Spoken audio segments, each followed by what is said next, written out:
Khowai জেলাভিত্তিক body builders এবং fitness অ্যাসোসিয়েশনের উদ্যোগে তেলিয়ামুড়া মহকুমা হাসপাতালে এক রক্তদান শিবিরের আয়োজন করা হয়। উপস্থিত ছিলেন বিধায়িকা কল্যাণী সাহারায়, সংস্থার কর্মকর্তা তনয় দাস, তেলিয়ামুড়া মহকুমা স্বাস্থ্য আধিকারিক ডক্টর চন্দন দেববর্মা প্রমুখ। বিধায়িকা রক্তদান শিবির চত্বর ঘুরে দেখেন এবং রক্তদাতা থেকে শুরু করে যারা আয়োজন করলেন তাদের প্রত্যেককেই অভিনন্দন এবং ধন্যবাদ জ্ঞাপন করলেন।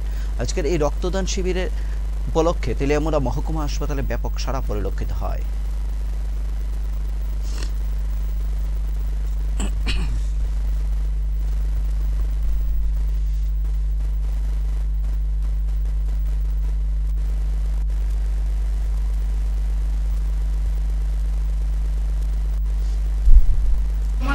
যে কোনো বডি বিল্ডার্স অ্যাসোসিয়েশন শুধু বডি বিল্ডিংই করে না, মানুষের সেবায়ও তারা কাজ করে।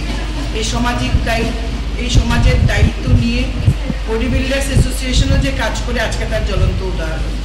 আজকে খোয়াই ডিস্ট্রিক্ট বডি বিল্ডার্স এবং ফিটনেস অ্যাসোসিয়েশন তেলিয়ামুড়া মহকুমা হাসপাতালে আজকে তাদের উদ্যোগে রক্তদান শিবির হয়েছে, যেখানে প্রচুর সংখ্যক ছেলে মেয়েরা এবং বডি বিল্ডিংয়ের সাথে যারা যুক্ত তারা আজকে রক্তদান করেছেন।